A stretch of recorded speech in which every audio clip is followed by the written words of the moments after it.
یا حسین یا حسین یا حسین یا حسین۔ شروع حضرت امام حسین رضی اللہ تعالی عنہ کے خالق مالک کے بابرکت نام یا اللہ کے ساتھ۔ السلام علیکم ناظرین، 9 محرم الحرام اور محرم الحرام کا ایک ایسا مہینہ جو اسلامی تاریخ میں اپنی نوعیت کا ایک منفرد ہے۔ اگر ماضی کی بات کی جائے تو فرعون جیسی رذیل شخصیت سے مالک کائنات نے انسانیت کو پناہ عطا فرمائی، فرعون کو تباہ و برباد کیا، اس کو غرق کیا۔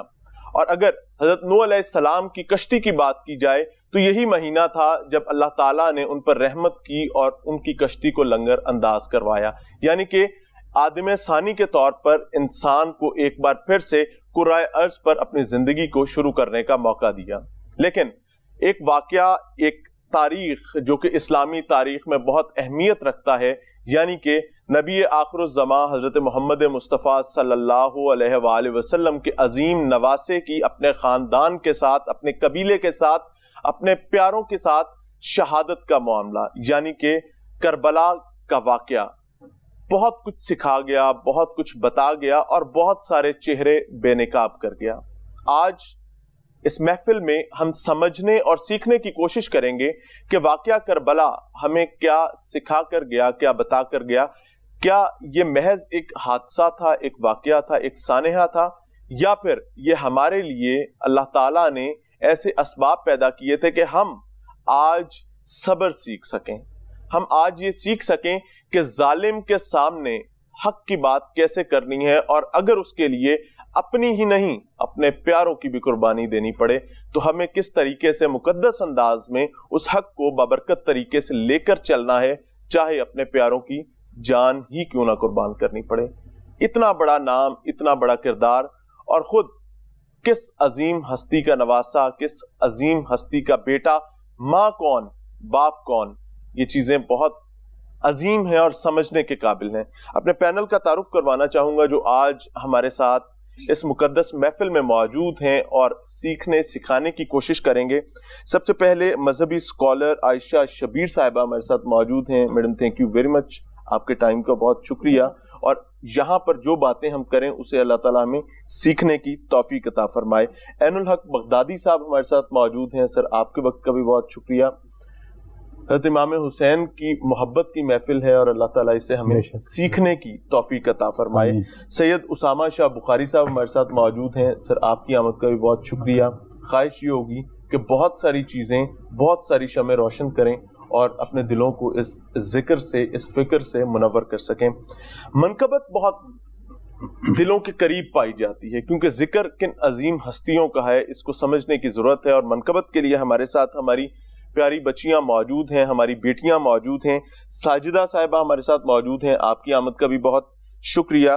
نورین امتیاز صاحبہ موجود ہیں، آپ کی آمد کا بھی شکریہ، اور حافظہ اقرا علی صاحبہ موجود ہیں۔ اے چاند محرم کے تو بدلی میں چلا جا، اس کی وجہ کیا ہے کہ دل دکھے ہیں، تکلیف ہے، اور یہ تکلیف 1400 سال میں بھی ختم نہیں ہو سکے گی، بلکہ میں اس پر یہ کہنا چاہوں گا کہ رہتی دنیا تک یہ تکلیف عین اسی طریقے سے رہے گی جیسے جو مناظر، جو لمحات میدان کربلا میں تھے۔ لیکن دعا صرف یہ کرنا چاہوں گا کہ اللہ تعالیٰ ہمیں اس تکلیف کو بھی ساتھ لے کے چلنے کے ساتھ ساتھ جو سب سے اہم چیز ہے، اس قربانی سے سیکھنے کی توفیق عطا فرمائے، ہمیں وہ اسوہ سیکھنے کی توفیق عطا فرمائے جو اسوہ حضرت امام حسین رضی اللہ تعالیٰ عنہ ہمارے لیے چھوڑ کر گئے ہیں۔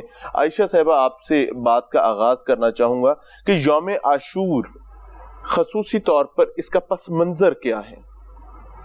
بسم اللہ الرحمن الرحیم، اللہم صلی علی سیدنا و مولانا محمد وعلی آلہ وصحبہ وبارک وسلم۔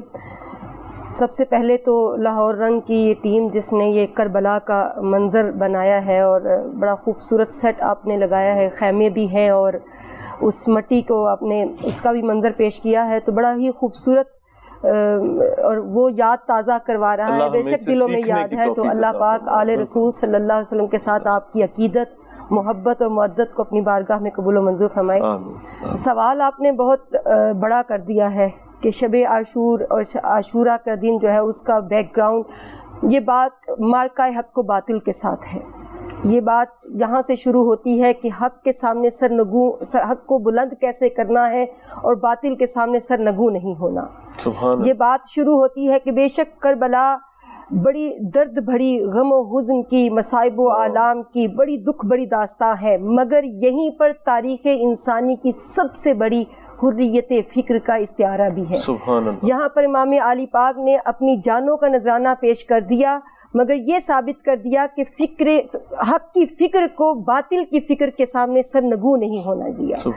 امام علی پاک نے جب یہ سلسلہ شروع ہوتا ہے، واقعہ کربلا کا ایک بیک گراؤنڈ شروع ہوتا ہے، تو سب سے پہلی جو چیز آتی ہے وہ یہ کہ جو ارواح مطہرات ہوتی ہیں، جو نفوس مقدسات ہوتی ہیں، جن کا اپنے رب کے ساتھ تعلق بڑا مضبوط ہوتا ہے، وہ اپنے رب کی رضا پر راضی رہتے ہیں. ان کا اپنا کچھ نہیں ہوتا، وہ ان کا ہر قدم، ہر عمل، ان کی ہر جو بھی وہ قدم اٹھاتے ہیں وہ اللہ تعالیٰ کی رضا کے مطابق ہوتا ہے. اور میں تو یہ کہتی ہوں کہ آل رسول صلی اللہ علیہ وسلم تو تفسیر قرآن ہے، وہ سمجھتے ہیں، اور وہ اہل بیت رسول صلی اللہ علیہ وآلہ وسلم ہے. اور پھر یہ نواسہ رسول حضرت امام علی پاک جو دوشے سوار مصطفیٰ ہیں، جو آقا کریم کے سجدے میں جائیں تو سوار ہو جائیں تو سجدہ لمبا کرنے کا حکم ہے، آقا حسین کو اذیت دینے کا حکم نہیں ہے. یہ آقا حسین وہ ہیں جن کے بارے میں آقا کریم صلی اللہ علیہ وسلم فرمایا کہ الحسین منی وانا من الحسین، کہ حسین مجھ سے اور میں حسین سے ہوں.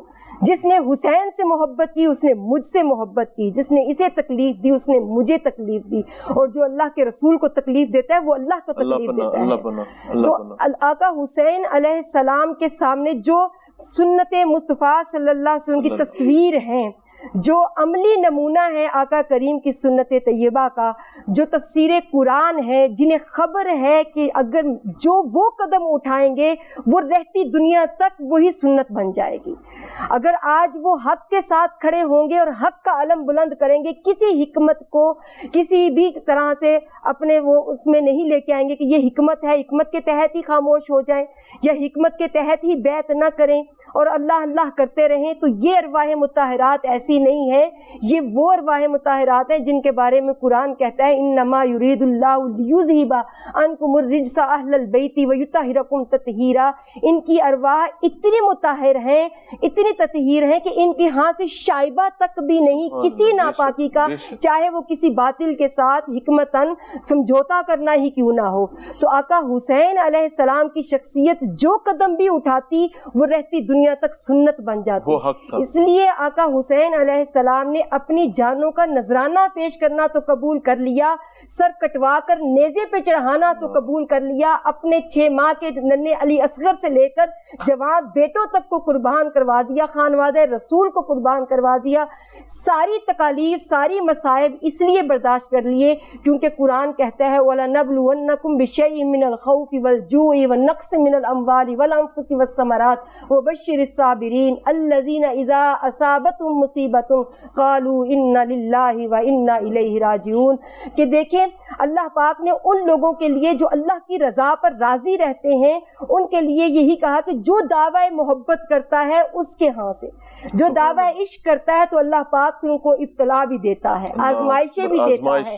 اور یہ آزمائش کسی کو کوئی ایک آزمائش تھی. آپ ابھی محرم کی ماضی کی ذکر کر رہے تھے تو اس محرم سے پہلے جو مہینہ گزرا اس میں بھی ایک قربانی دی گئی ہے. تو ہر ایک سے، ہر محبوب سے کسی سے ایک قربانی، کسی سے ایک دوسری قربانی، کسی سے تیسری. مگر آقا حسین کی شخصیت ایسی ہے، ان کی ذات مقدسہ ایسی ہے، ان کی ارواح روح مطہرہ اتنی پاک و باز اور اللہ رب العزت کے ساتھ اتنا ان کا لنک سٹرونگ ہے کہ اللہ تعالیٰ نے ساری آزمائشیں اکٹھی کر کے آقا حسین کو دے دی، کیونکہ انہی کا حوصلہ تھا، انہی کا دل تھا، انہی کی ہمت تھی، انہی کا صبر تھا جو یہ ساری آزمائشوں پر ثابت قدم رہ سکتے تھے. اللہ تعالیٰ صبر مانگتے رہے اور وہ صبر کرتے رہے. اللہ تعالیٰ شہادت مانگتے رہے، وہ شہادتیں دیتے رہے. میں عین الحق بغدادی صاحب کو شامل گفتگو کرنا چاہوں گا.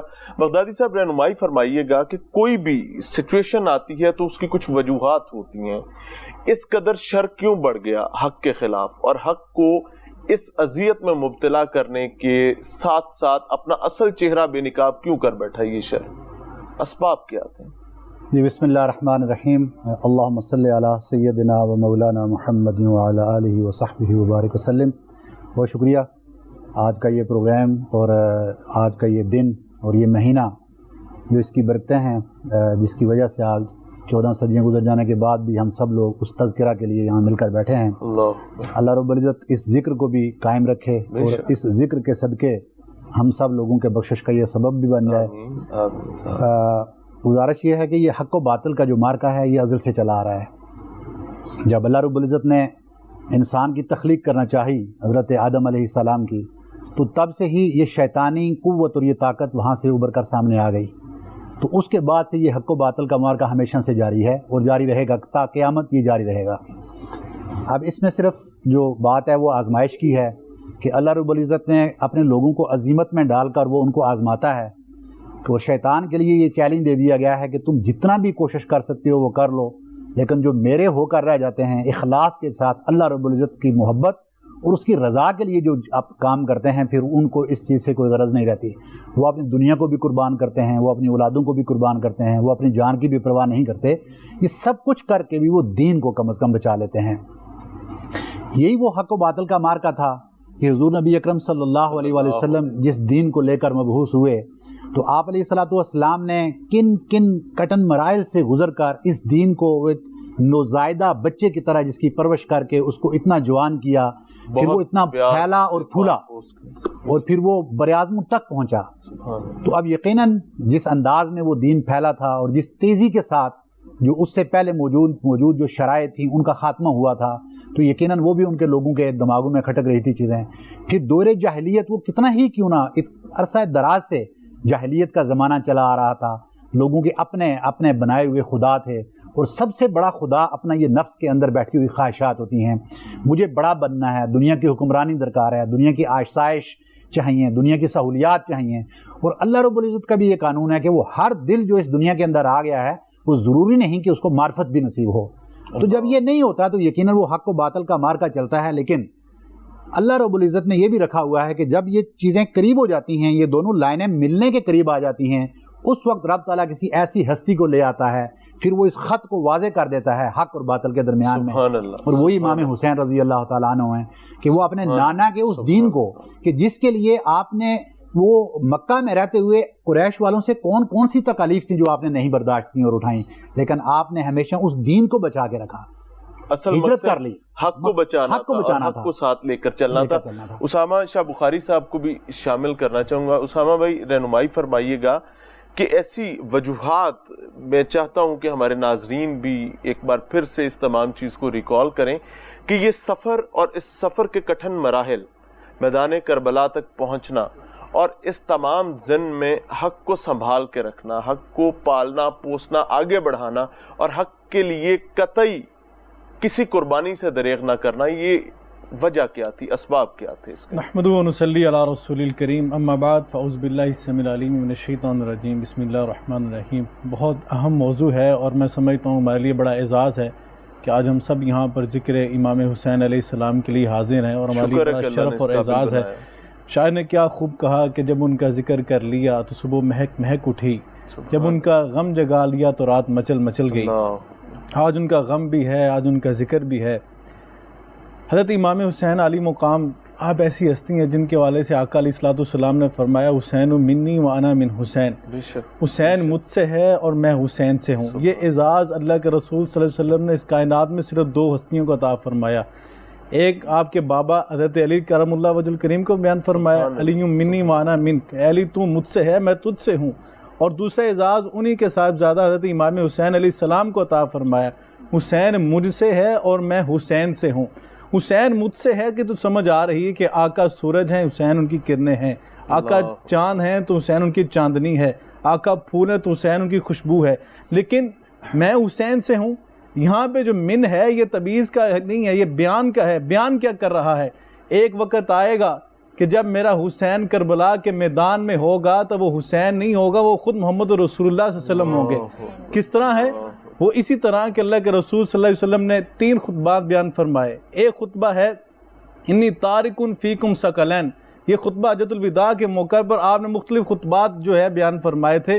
ان میں سے ایک خطبہ جو ہے اس کا یہ خلاصہ ہے۔ آقا علیہ الصلوۃ والسلام نے فرمایا انی تارکن فیکم ثقلین لن تضلوا ما تمسکتم بہما، میں تمہیں دو بڑی وزنی چیزیں چھوڑ کے جا رہا ہوں، ایک فرمایا کتاب اللہ اور دوسری فرمایا اطرتی۔ اس سے پہلے اللہ کے رسول نے یہ خطبہ اسی انداز میں بیان فرمایا کتاب اللہ و سنتی، اور ایک موقع پہ فرمایا تھا کتاب اللہ و اہل بیتی۔ یہ تین خطبے اگر محدثین فرماتے ہیں ان کو جوڑ لیا جائے، ان کا معنی اور مفہوم سمجھا جائے تو وہ یہ ہے کہ کتاب اللہ اور سنت رسول کی جگہ اطرت کو شامل کر لیا جائے۔ اور اطرت کیا ہے؟ نواب سید صدیق الحسن رحمہ اللہ تعالیٰ فرماتے ہیں کتاب تشریف البشر بذکر الائمۃ الاثنی عشر، اس کے 7 نمبر پیج کے اوپر یہ انہوں نے وضاحت فرمائی اطرت کیا ہے۔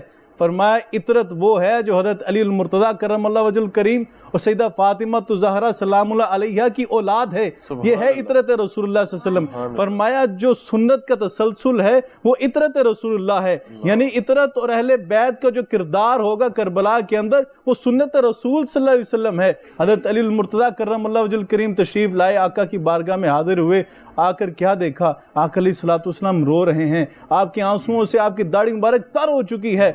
حضرت علی المرتضیٰ کرم اللہ وجہ عرض کرتے ہیں اللہ کے رسول یہ کیا ماجرا ہے؟ میرے ماں باپ آپ پہ قربان جائیں، آپ کو کس نے ستایا ہے؟ کیا غم ہے کہ آپ کی آنکھوں سے اتنے آنسو بہ رہے ہیں کہ داڑھی مبارک تر ہو چکی؟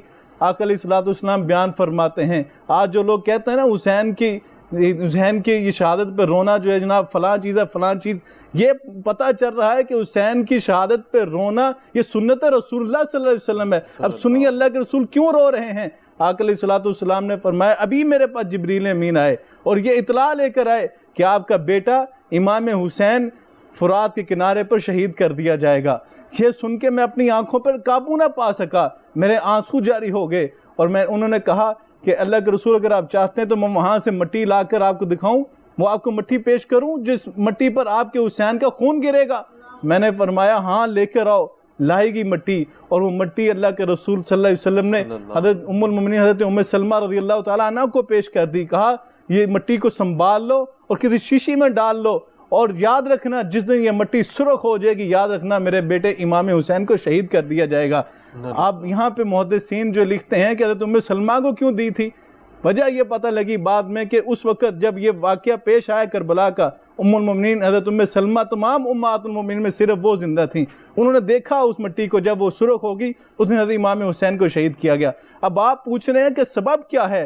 سبب سب سے بڑا یہ تھا کہ حضرت امام حسین چاہتے تھے اخراج العباد من عبادت العباد من عبادت رب العباد الی عبادت رب العباد۔ فرمایا کہ میرا مقصد یہ ہے کہ بندوں کو بندوں کی غلامی سے نکال کر ایک اللہ رب العالمین کی بندگی میں دے دیا جائے۔ یہاں پر یزیدیت جو تھی، یہ بندگی جو تھی اپنی ذات کی کروا رہی تھی، لیکن حسین علم لے کے چلے تھے حریت کا، فکر کا، اور اس دین کا جس دین کی بقا کے لیے پہلے بھی نکلے تھے۔ آج بھی رب کی توحید کی بقا کی خاطر آئے ہیں۔ جب یزید فاسق فاجر جو تھا وہ رب کی سرکشی کا پیغام دے رہا تھا، اللہ کی نافرمانی کا پیغام دے رہا تھا، وہاں پہ حسین نے اپنے خانوادے 72 نفوس قدسیہ کو کٹوا دیا تھا، اپنے بیٹوں کو علی اکبر ہوں، علی اصغر ہوں، اور اسی طرح اپنے بھتیجے ہوں، اپنے بھانجے ہوں، ان کو کٹا دیا تھا۔ وجہ کیا تھی؟ وجہ یہ تھی یہ پیغام لے کر نکلے تھے ہم نے رب کی توحید کی خاطر، ہم نے رسول اللہ کی رسالت کے بچاؤ کی خاطر اس تحریک کو آگے لے کے چلنا ہے، چاہے ہماری گردنیں کیوں نہ کٹ جائیں۔ کہ مجھے بالکل ٹھیک سیکھنے کی کوشش کر رہے ہیں کہ حضرت امام حسین اور اہل بیت کی اتنی بڑی قربانی، انسان کا دل سوچ کر بھی کانپ جاتا ہے کہ اگر کسی کی جان کے ساتھ اس کے بچے کی جان کی بات کی جائے تو وہ فوری طور پہ کہے گا یار میری جان لے لو، لیکن حضرت امام حسین رضی اللہ تعالیٰ عنہ وہ عظیم ہستی ہیں جنہوں نے نہ صرف اپنی جان کی قربانی دی بلکہ اپنے پورے خاندان کو پیش کر دیا۔ وجہ کیا تھی کہ کہیں حق جھک نہ جائے اور باطل سر اٹھا کر نہ چلنے لگے۔ ملتے ہیں بریک کے بعد۔ یا حسین یا حسین یا حسین یا حسین۔ مولا حسین کے ساتھ محبت کا سلسلہ ہمیشہ صرف محرم الحرام میں ہی نہیں بلکہ پوری زندگی ہمارے ساتھ چلے، اور اس محبت کو ہم اپنی آنے والی نسلوں کو دے کر جائیں۔ تاکہ وہ اس کو پال پوس سکیں اور بہترین انداز میں حسینیت کے ساتھ اپنی زندگی گزار سکیں، کیونکہ حسینیت ہی نبی کریم صلی اللہ علیہ وآلہ وسلم کا راستہ ہے، حسینیت ہی وہ راستہ ہے جو قرآن کریم بتاتا ہے، یعنی در حقیقت حسینیت وہی راستہ ہے جو اللہ تبارک و تعالی ڈیمانڈ کرتے ہیں، چاہتے ہیں، اور یہ راستہ قائم رہنے کے لیے ہے۔ بغدادی صاحب، آپ سے گفتگو کو ایک بار پھر سے آگے بڑھانا چاہوں گا۔ حضرت امام حسین رضی اللہ تعالیٰ عنہ نے بہت زور دیا حجت تمام کرنے پر، باقاعدہ حجت تمام کرنے کے لیے انہوں نے تمام جو وسائل تھے، تمام معاملات تھے، بروئے کار لے کر آئے۔ اس کی وجہ کیا تھی اتنے فوکس کی؟ جی بسم اللہ الرحمن الرحیم۔ میں اپنی جو پہلی گفتگو تھی اس کو بھی چاہوں گا کہ ساتھ ہی اس کے مکمل کر لوں، بسم اللہ اور پھر اس بات کے اوپر اس کو اس کے ساتھ ملا لیتے ہیں۔ پہلے ہم جو ہماری گفتگو ہو رہی تھی اس کا یہ تھا کہ یہ حق اور باطل، اور یہ باطل کس نہج پہ پہنچ گیا کہ انہوں نے امام حسین رضی اللہ تعالیٰ عنہ کو اس جگہ پر لا کھڑا کیا، پھر وہ اتمام حجت کے لیے ان کو یہ خروج کرنا پڑا اور نکلنا پڑا۔ اب بنیادی یہ ہوتا ہے کہ میں نے عرض کیا تھا کہ حضور نبی اکرم صلی اللہ علیہ وسلم کا وہ دین جس کے لیے انہوں نے اپنی ساری قربانیاں پیش کیں، اور جس طرح بات ہو رہی تھی عظیمت کی ہماری بہن نے کی کہ انبیاء کرام کی اگر ساری زندگی آپ اٹھا کر دیکھ لیں تو کوئی بھی نبی نہیں ہے جو راہ عظیمت پہ نہ چلا ہو، کوئی بھی نبی راہ رخصت پہ نہیں چلا، عظیمت پہ چلا، اور سب سے بڑی عظیمت تھی جو وہ حضور نبی کریم صلی اللہ علیہ وسلم کی تھی۔ آپ علیہ السلام فرماتے ہیں کہ جتنے مظالم میرے اوپر کفار کی طرف سے ڈھائے گئے، اگر یہ دن کی روشنی کے اوپر ڈھائے جاتے تو یہ رات میں تبدیل ہو جاتی۔ تو جب اتنے وہ مظالم تھے اور آپ علیہ السلام نے وہ کیوں برداشت کیے؟ وہ سب صرف اس دین اسلام کی اقدار کے لیے برداشت کیے۔ اب بیچ میں آ کر ایک ایسا بادشاہ یا ملوکیت جب قائم ہوتی ہے یزید سے، تو وہاں سے صرف یہی نہیں کہ ملوکیت قائم ہوتی ہے، اور وہ جو شورائی سسٹم تھا دین اسلام کے اندر جس کو آپ علیہ السلام نے اور خلفائے راشدین نے قائم کیا تھا اور متعارف کرایا تھا اسلامی سلطنت کے لیے، صرف اس کا کھلواڑ نہیں کیا جا رہا تھا، بلکہ وہاں سے ایک بات کا آغاز ہی ہو رہا تھا کہ وہاں دین کی جو بنیاد جس بات پر رکھی گئی تھی اسی کو کھیلنا شروع کر دیا۔ یعنی وہ کیا تھا؟ حلال کو حرام قرار دینا اور حرام کو حلال قرار دے دینا۔ یہ وہ دین کی اصل بنیاد ہے۔ اگر یہاں سے آپ اس پلر کو چھیڑ دیں تو وہ دین کی ساری عمارت جو ہے نا وہ نہ صرف بگڑ جاتی ہے بلکہ وہ گر جاتی ہے، منہدم ہو جاتی ہے۔ تو اب یہ وقت تھا کہ اگر امام حسین رضی اللہ تعالیٰ عنہ یہاں پر نہ نکلتے اور یہاں پر یہ اتمام حجت کی جو آپ نے بات کی وہ نہ پوری کرتے، تو قیامت تک کے لیے ہم دین، حق اور اس یزیدیت کے بیچ میں فرق کرنے کے قابل کبھی نہ ہوتے۔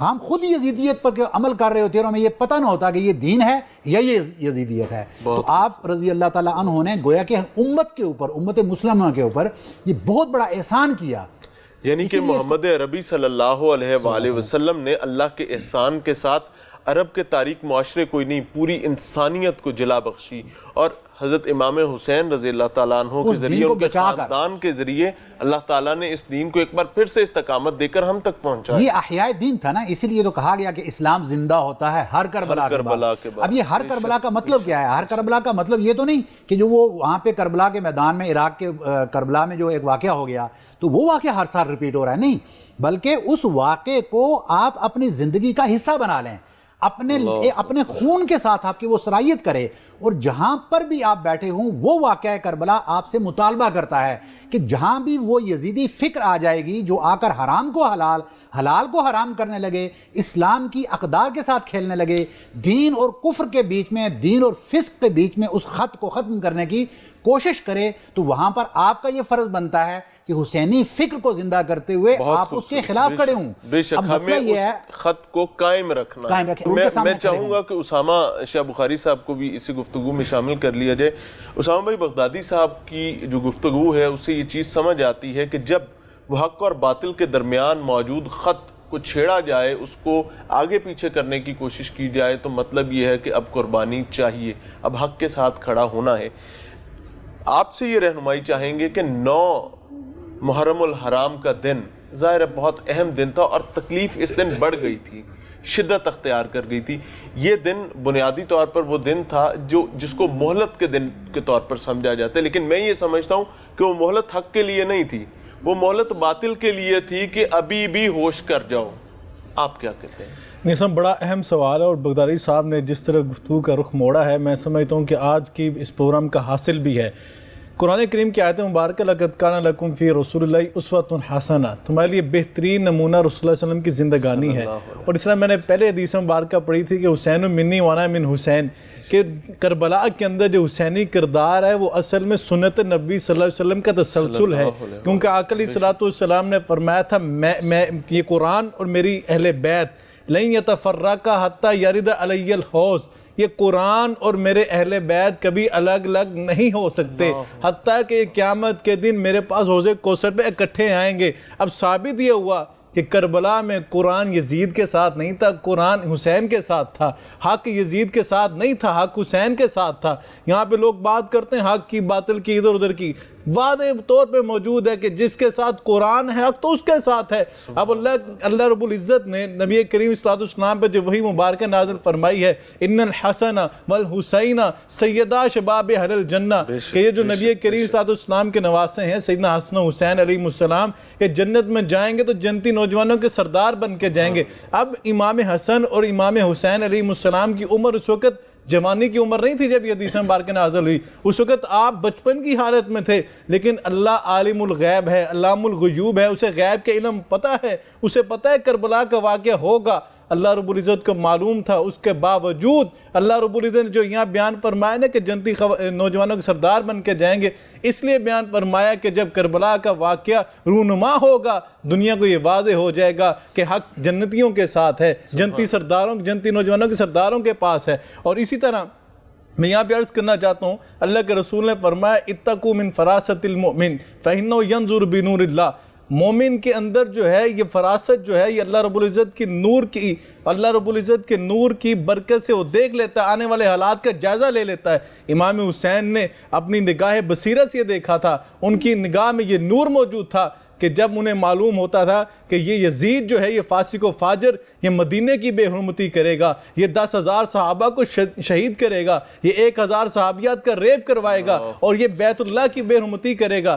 جب بعد میں لوگوں کو معلوم ہوا تو لوگوں کو پتہ لگا کہ امام حسین کا جو قیام تھا وہ کس وجہ سے تھا. وہ اس وجہ سے تھا کہ یزید جو آج رسول اللہ کے دین کے اوپر یہ ظلمت کے اندھیرے ڈالنا چاہتا ہے، آج حسین اس کو روکنے کے لیے آئے ہیں. اور وہ حسین ہیں جن کے بارے میں اللہ کے رسول صلی اللہ علیہ وسلم نے فرمایا تھا من حب الحسن والحسین فقد احبنی ومن ابغضہما فقد ابغضنی. جو مجھ سے محبت کرنا چاہتا ہے اس کے لیے لازم ہے پہلے کہ حسن و حسین سے محبت کرے. یہ کیسے ہو سکتا ہے کہ قرآن کے ماننے والے بھی ہوں، رسول اللہ کے ماننے والے بھی ہوں، لیکن وہ کہ ہم حسن و حسین کو نہیں مانتے. اللہ کے رسول فرما رہے ہیں اگر مجھ سے محبت کرنا چاہتے ہو پہلے ان دونوں سے محبت کرو. ان سے جو محبت کرے گا وہ دراصل مجھ سے محبت کرے گا، جو ان دونوں سے بغض رکھے گا وہ مجھ سے بغض رکھے گا. بالکل اللہ تعالیٰ استقامت دے. اور ناظرین یہ فرق ہو جاتا ہے جو کہ میدان کربلا سے اللہ تعالیٰ نے کروایا، اور یہ فرق ایک ایسی ڈیوائیڈ ہے جو رہتی دنیا تک رہے گی.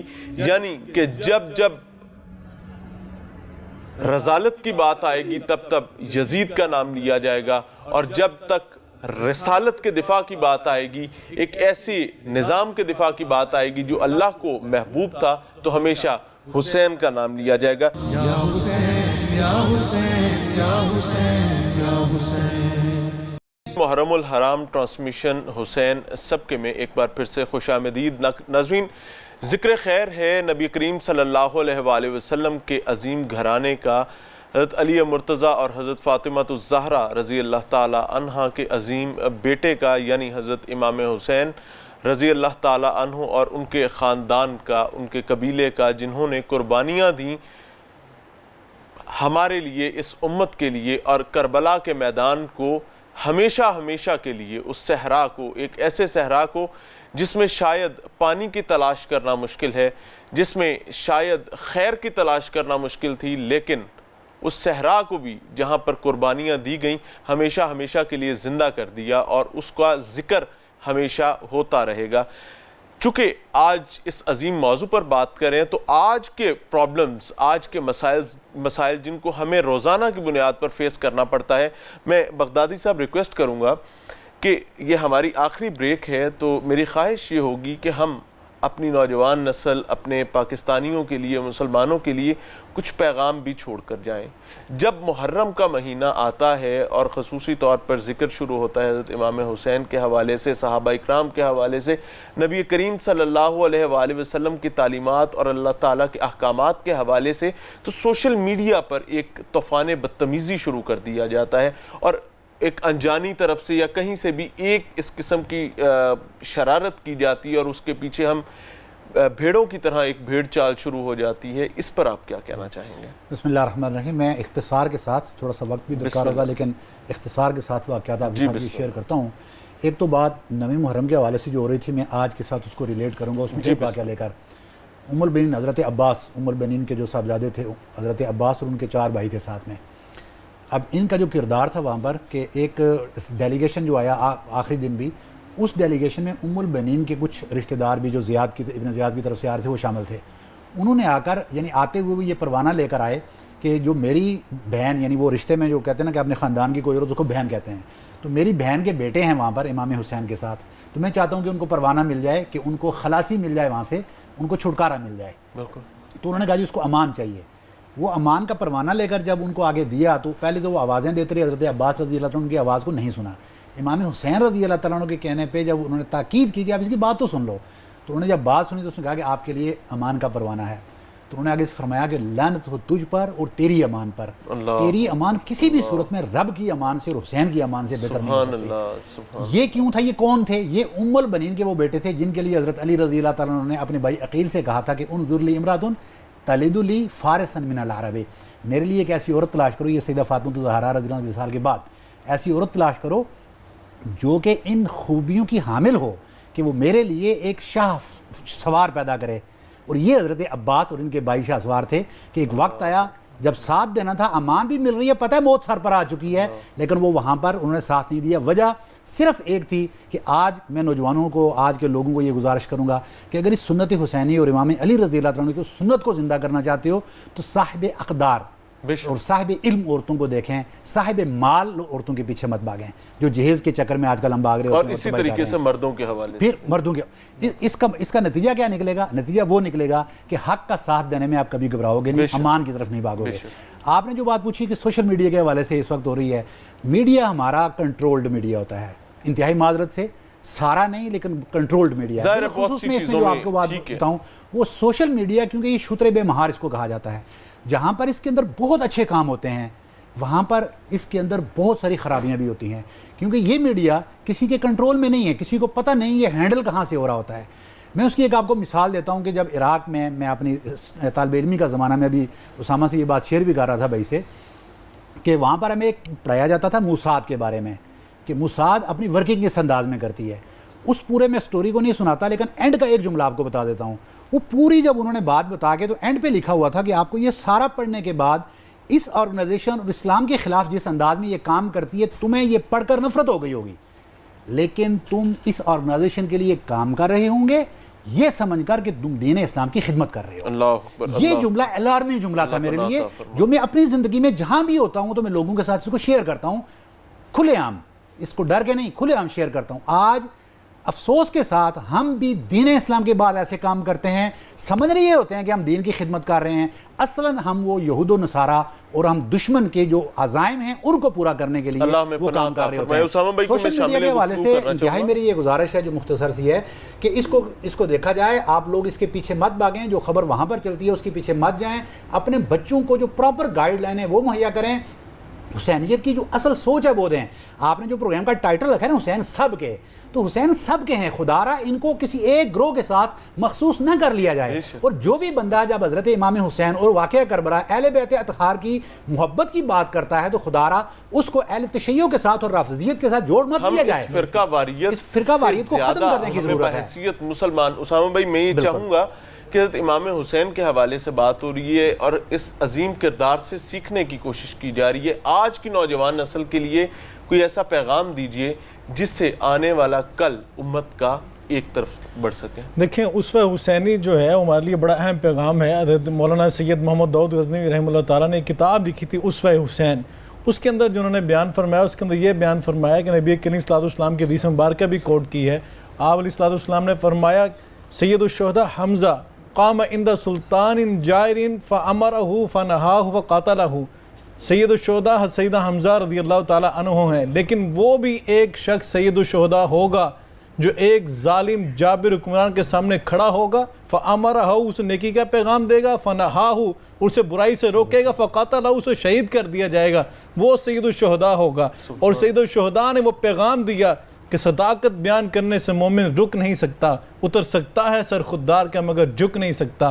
وہاں پہ خودداری دکھائی ہے دین اسلام کے لیے. آج کے نوجوان کے لیے پیغام یہ ہے جو ڈاکٹر صاحب بیان فرما رہے تھے کہ ہم سوشل میڈیا یوز کرتے ہیں، معذرت کے ساتھ ہم نے اہل بیت اطہار کو اہل تشیع کے ساتھ جوڑ دیا، صحابہ کرام کو صرف اہل سنت کے ساتھ جوڑ دیا. نہیں، اہل بیت اور صحابہ پر ایمان لانا یہ ہمارے ایمان کا حصہ ہے. اور یہ اہل بیت اطہار کون سے اہل بیت اطہار؟ امام شافعی نے کیا خوب کہا، اہل بیت آپ کی شان کے کیا خوب کہنے. جس نماز میں اہل بیت پر درود نہ پڑھا جائے وہ نماز قبول نہیں ہوتی، جس دعا میں اہل بیت پر درود نہ پڑھا جائے وہ دعا قبول نہیں ہوتی، جس نکاح میں اہل بیت پر درود نہ پڑھا جائے وہ نکاح قبول نہیں ہوتا، جس جنازے میں اہل بیت پر درود نہ پڑھا جائے وہ جنازہ قبول نہیں ہوتا. اب میں یہاں پہ ایک چھوٹی سی بات اور بھی کرنا چاہتا ہوں. ہمارے بہت سارے لوگ جو ہیں وہ درود ابراہیمی جو ہے اللہم صلی علی محمد وعلی آل محمد، اب جب اس درود کا ہم اختصار کرتے ہیں صلی اللہ علیہ وسلم، امام صنعانی جو ہیں سبل السلام میں اس پہ اسپیشلی بحث کرتے ہیں. وہ فرماتے ہیں کہ جب آپ درود شریف کو شارٹ بھی کرتے ہیں اس کے اندر بھی صلی اللہ علیہ وآلہ وسلم، جب تک آل کا ذکر درود میں نہ آئے درود شریف مکمل نہیں ہوتا. اس لیے جب ہم درود شریف پڑھیں تو اس میں آل کا ذکر ضرور کریں. اور یہ وہ آل ہی ہے جس کے اوپر درود پڑھنے کی برکت سے انشاءاللہ قیامت کی دن نجات ہوگی. اللہ کے رسول صلی اللہ علیہ وسلم نے فرمایا جب پل صراط کا موقع آئے گا بہت سارے میرے امتی نیکیوں کا انبار لے کر آئیں گے اور نیکیوں کے نور کی برکت سے وہ جلدی جلدی جو ہیں وہ پل صراط کراس کرتے جائیں گے. ایک بندہ آئے گا وہ اعمال میں تھوڑا کمزور ہوگا، وہ ڈگمگا رہا ہوگا کہ ابھی گرا، لیکن ایک پیچھے سے انسان کی شکل میں ایک ایسا عمل آئے گا جو اس کا ہاتھ پکڑ کے جلدی سے جنت میں لے جائے گا.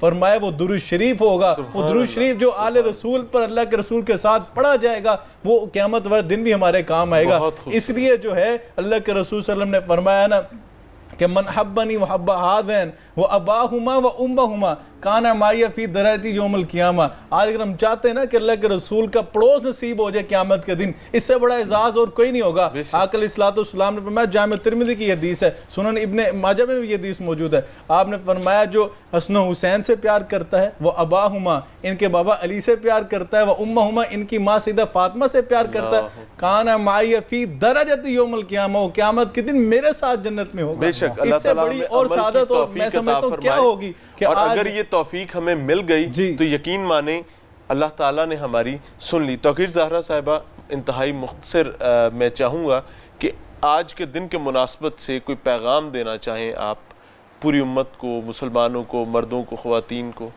ہم سب کے لیے، پوری امت کے لیے اس میں بہت سے پیغامات ہیں.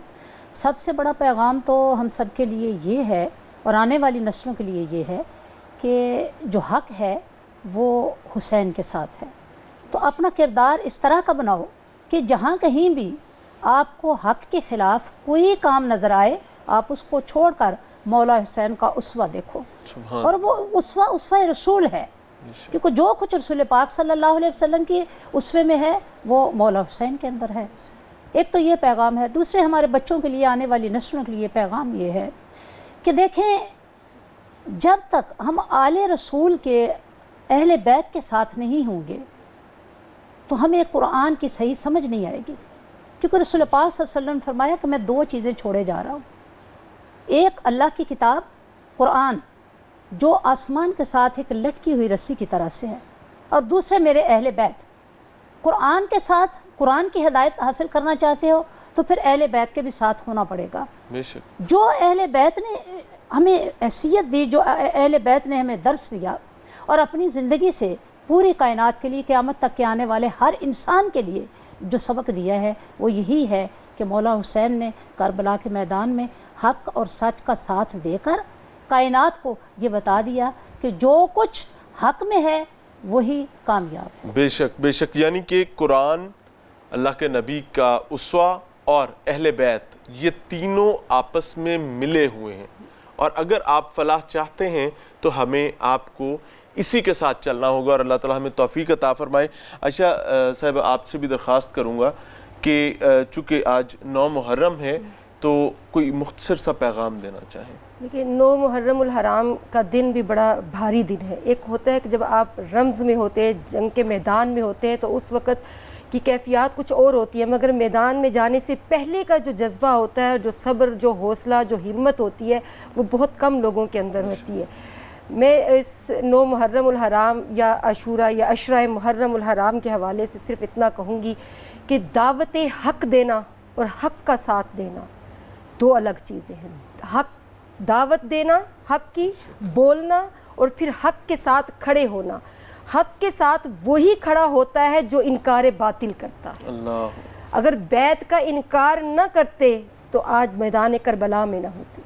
اگر میدان کربلا میں ہیں تو انکار باطل کے ساتھ ہیں. ہمیں اگر اپنی زندگی میں حسینیت کو زندہ کرنا ہے، اپنے قول میں، اپنے فعل میں، اپنے عمل میں، اپنے کردار میں اگر حسینیت زندہ کرنا چاہتے ہیں اور حسینی لشکر میں شامل ہونا چاہتے ہیں، حسینی قافلے میں شامل ہونا چاہتے ہیں، اور اپنی زندگی میں سالار قافلہ حسین کو مانتے ہیں، تو پھر انکار باطل کی جرت پیدا کرو اور حق کے ساتھ کھڑے ہونے کی ہمت پیدا کرو. بہت خوبصورت. اللہ تعالیٰ عمل کی توفیق عطا فرمائے. اور میں صرف اتنی دعا کرنا چاہوں گا کہ میں یہ جانتا ہوں کہ یہ حسینی لشکر جو ہے یہ صرف حقیقی معنوں میں وہ 72 لوگ یا 82 لوگ تک محدود نہیں ہیں. جو رہتی دنیا تک حق کے ساتھ کھڑا ہوگا اور قربانی سے نہیں گھبرائے گا، انشاءاللہ العزیز اللہ تعالیٰ ان کے ساتھ بھی محبت والا رویہ رکھیں گے. میں بہت شکریہ ادا کرنا چاہوں گا عائشہ شبیر صاحبہ آپ کے وقت کا. آپ تشریف لائیں، آپ نے بات کی. اللہ تعالیٰ میں سیکھنے کی اور عمل کی توفیق عطا فرمائے. عین الحق بغدادی صاحب سر، آپ کے وقت کا بھی بہت شکریہ. سید اسامہ شاہ بخاری صاحب سر، آپ کے وقت کا بھی شکریہ. اور ان کے ساتھ ساتھ ہماری محترمہ توقیر زہرا صاحبہ، آپ کے وقت کا بھی شکریہ. ناظرین، دعا یہ ہے کہ اللہ تعالیٰ ہمیں اس تمام گفتگو کے بعد عمل کی توفیق عطا فرمائے.